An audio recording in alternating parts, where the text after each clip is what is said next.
Hi, this is Rochelle with eXp Realty, and this is a video about the transactional process for sellers. Now, if you're thinking about selling your house, if you're thinking about buying, this is also a great video to be watching because it gives a 10-step process.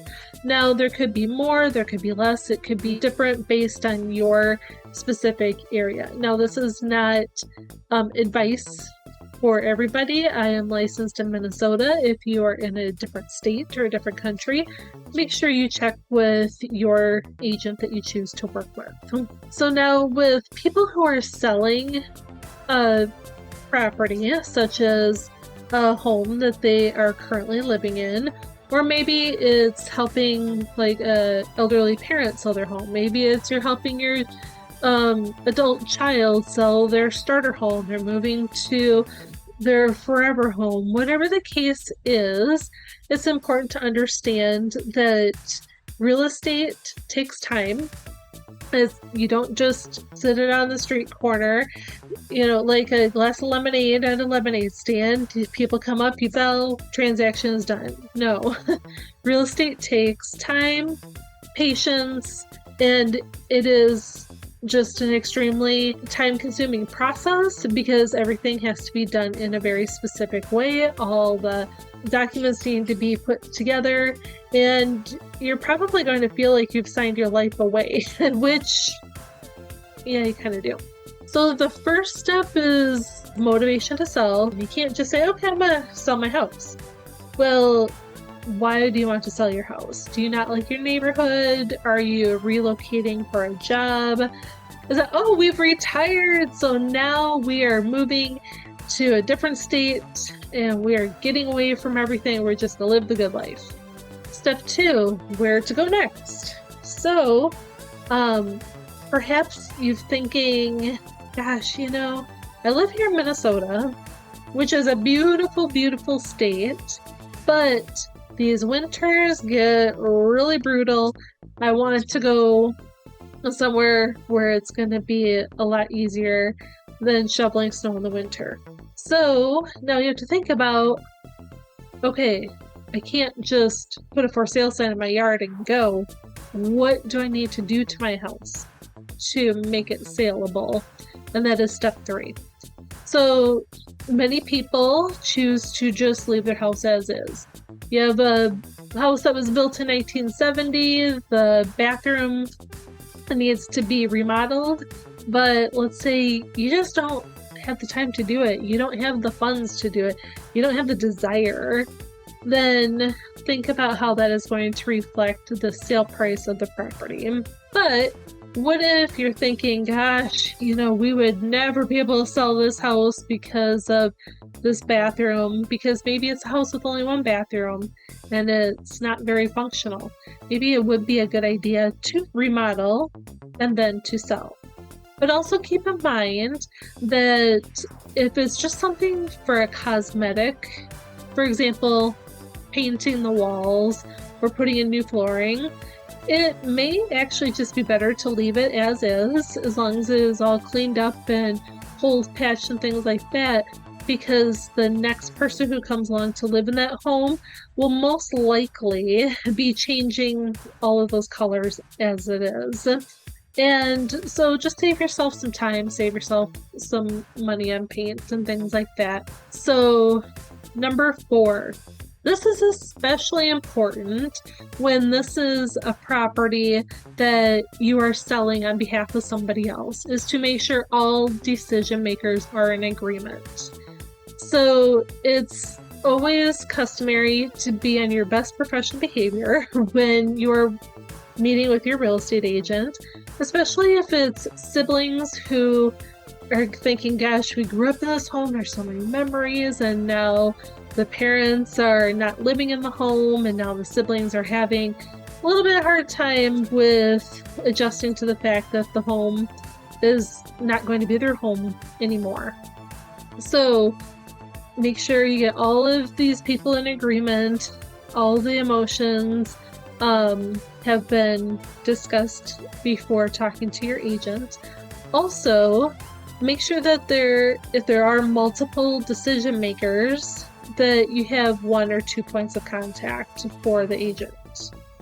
Now, if it's like a husband-wife who are moving with their family, make sure you're in agreement with what you want for price, what you want for your timeline. If this is people who are living together and now that relationship has dissolved and everybody has to move, you still have to be on professional terms with each other when working through this process. It'll just make everything so much easier. Now, with an agent, it's like shopping for anything else. Maybe you aren't sure if that's the right person you want to work with. Maybe somebody has referred to you another agent. Maybe you're just looking on your own, but it's always a good idea to be shopping around because there's more than one agent in this world. There's more than one way of, making sure that everything is done correctly. And the bottom line is that this whole process should be as smooth as possible. And work with an agent with a personality that you jive with, that they have the time, that they have the knowledge. Make sure that you and your agent are going to be a great team together. So step 6 is meeting with the agent, talking about your goals, the time frame, the price, the contingencies. Sometimes sellers get a little ahead of themselves and they talk on the phone with the agent like, okay, we need to talk about a price. What are we going to sell this for? And then show up to the meeting and maybe they're like, oh gosh, I have, a different change of thought. I decided I don't want to work with somebody with a particular type of loan. We have decided that it would be okay if we did have to drop the price. So these are, again, all things that you need to be in agreement on, and then talk to your agent about. Step 7, when I have met with people and I have, all the documents that they need to sign just to work with me, that's when people get really overwhelmed. And yes, I get it. It is overwhelming.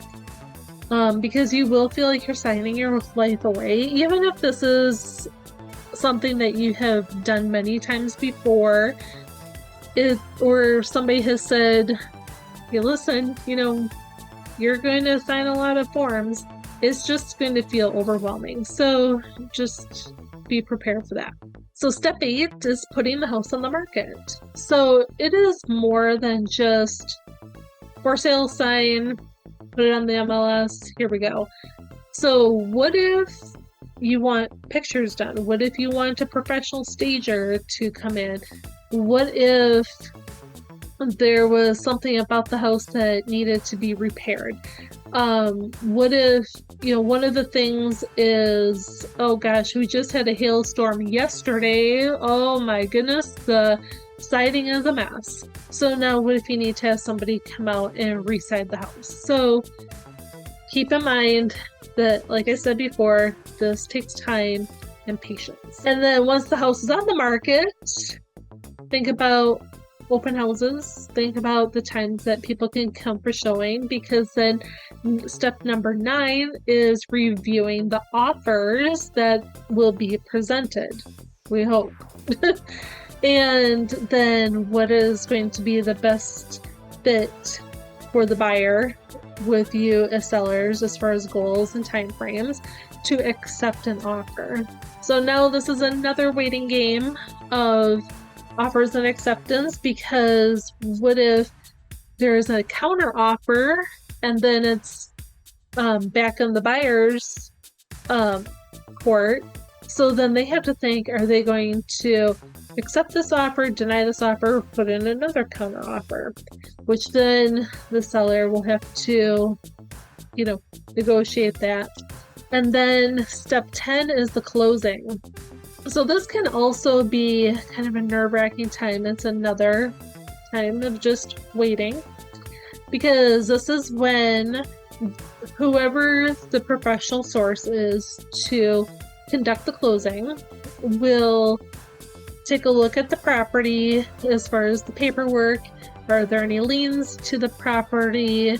For example, a mortgage, and make sure that this is a property that can be legally conveyed to the next party. And then once the property is closed, speaking of party, it is time to party because you've done it. So congratulations, the closing has happened, and now on to the next home. So if there's any questions that you have about the transactional process for a seller, let me know. I can help you out because I went through some very basics. Of course, every transaction is going to be very specific, and there'll be all these different things that could come up, could not come up, what have you. But just let me know what you think. My information is below.